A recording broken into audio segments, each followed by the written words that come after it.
what are your thoughts about relationships and what we do to get in the way of our relationships, and what we might be thinking about doing differently?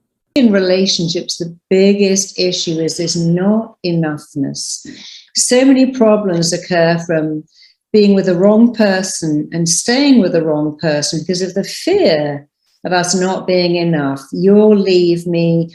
What if you dump me? What if? I'm going to make this so simple. When you're little, when you're a baby and a toddler, you don't actually have many needs. You need to feel loved, connected, significant, safe, because that means your parents will feed you and protect you and care for you and you'll survive. And as you get a bit older, you also have two more needs. I need to be celebrated and I need you to feel proud of me. Now, for many of us, those needs aren't met. We don't feel significant. We don't feel safe.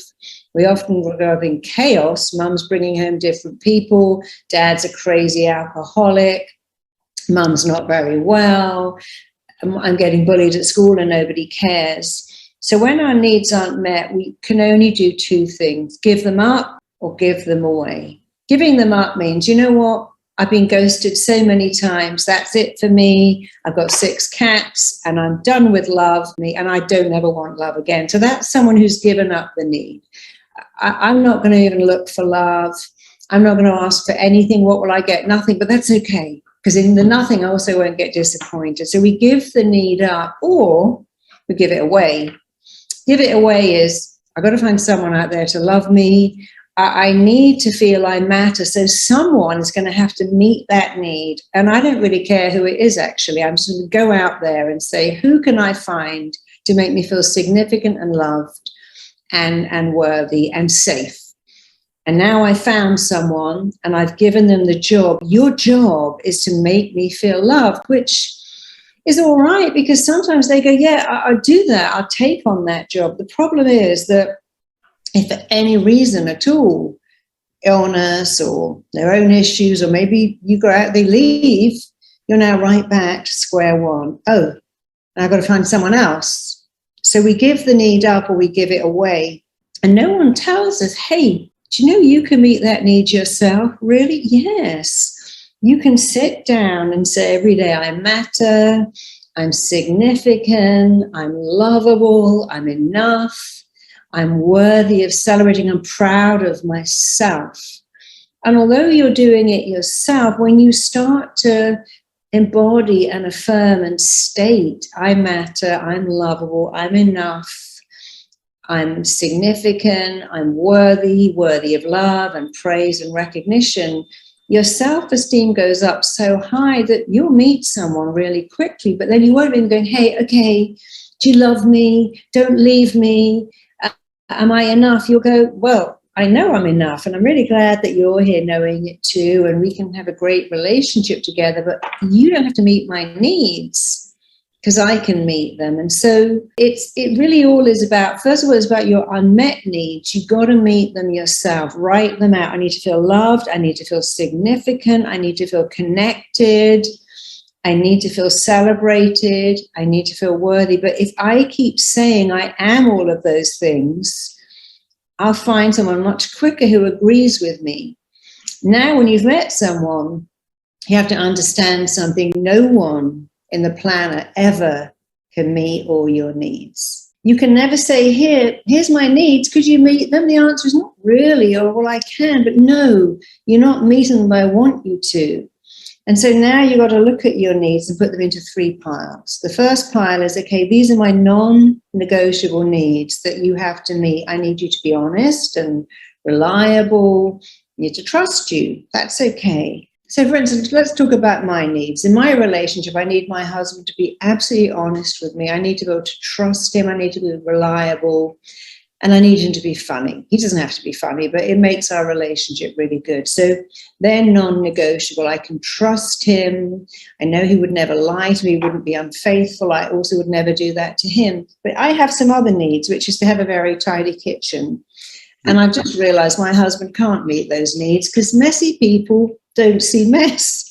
It's like a tidy person drives themselves crazy going, look at the coffee stains on my white counter, but messy people don't even see them.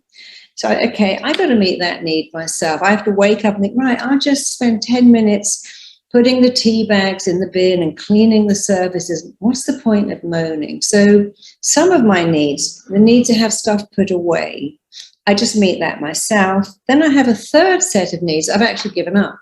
They're not important enough to fight over.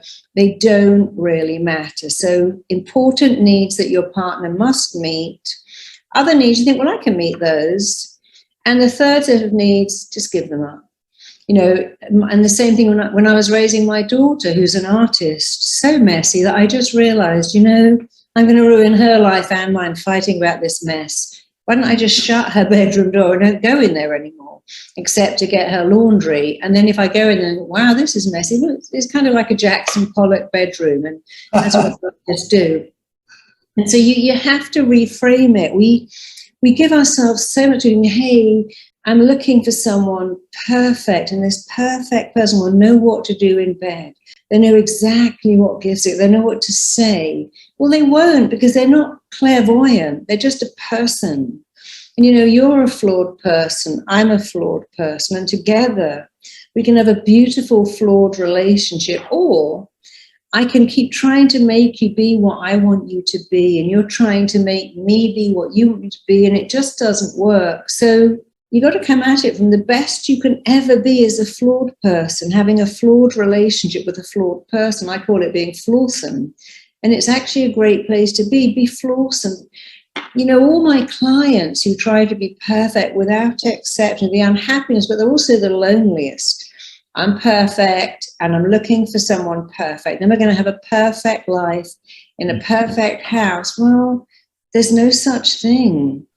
Just live a flawed life. It's so much better. So I think the thing that goes wrong with relationships is that we're looking for the wrong thing. We're looking for someone who's perfect. We're looking for love in all the wrong places. I work with a lot of people who I discover amazing that they spend 90% of their energy trying to change the person. It's like 90% of your time you're trying to make them change, or trying to make you be what you think they want you to be. And if you put the energy into yourself and fell in love with who you were, your life would change so dramatically. So instead of trying to change someone else, or instead of trying to change, so I got to have liposuction and go to the gym and get my hair and nails done and hair done and work out. And this isn't just women. Men, I've got to have a six-pack and the right wardrobe.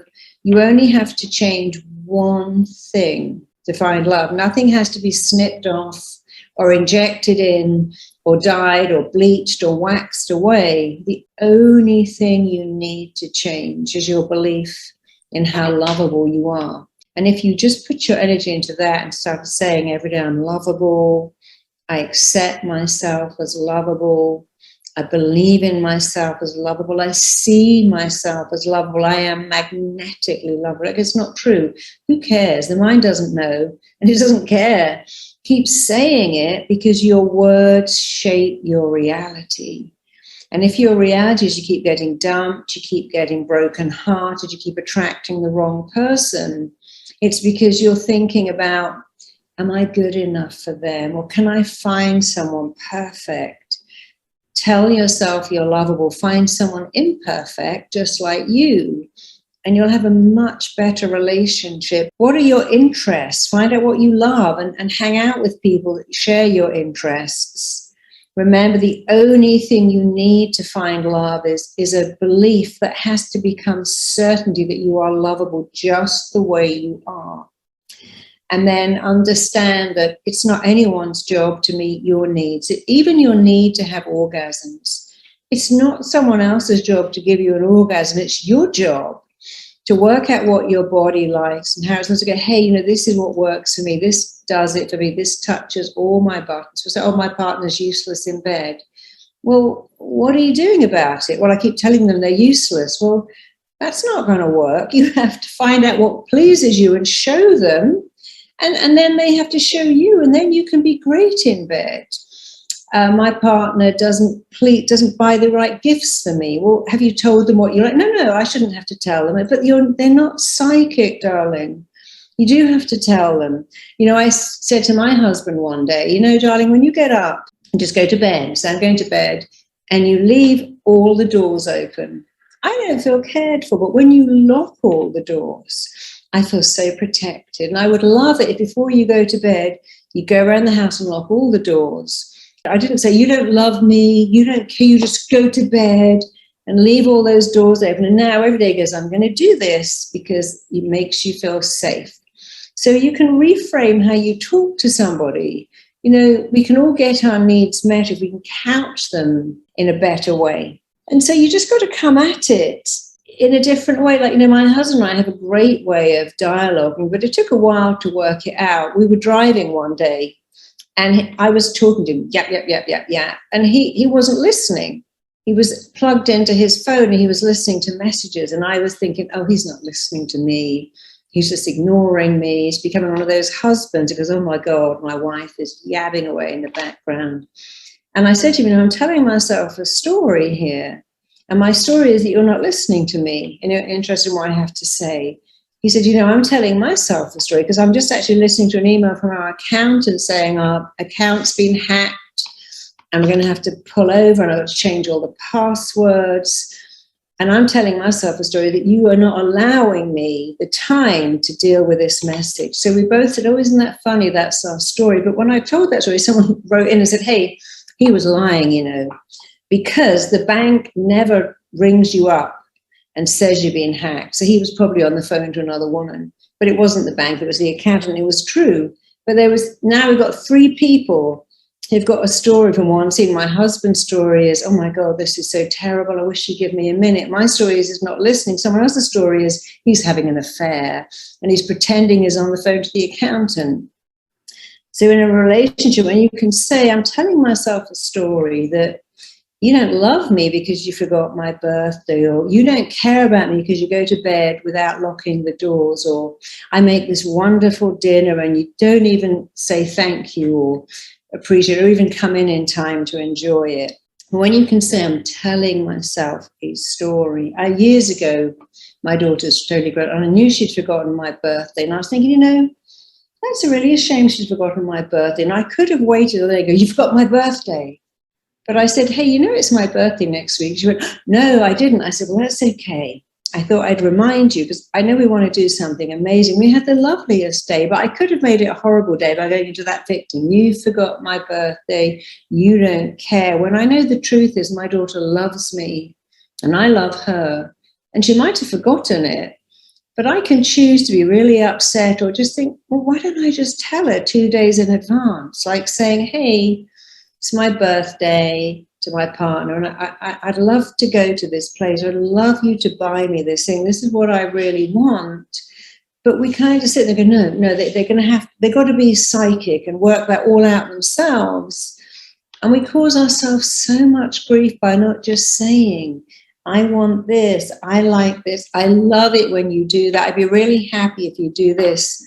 And another thing my husband and I do a lot is sometimes I'll say to him, how can I be a better wife to you? It's really an agenda. And he'll say, oh, yeah, well, when we're out, don't keep walking ahead of me. I don't like that. I want you to walk next to me. At airports and in malls, you walk ahead of me. And I said, oh, okay, I'll do that. And then you could be a better husband because in malls, you walk off. And then I come out of the store, I don't know where you are. So we couch with, how could I be a better wife? And he'll tell me, and then I'll go straight in with, well, I'm going to do that. I'd love to do that for you, because you're a great husband. And now you could be an even greater husband by doing this, because you should always come at it not with, you're so annoying, but hey, you're great, I'm great, but how can we even be even greater for each other?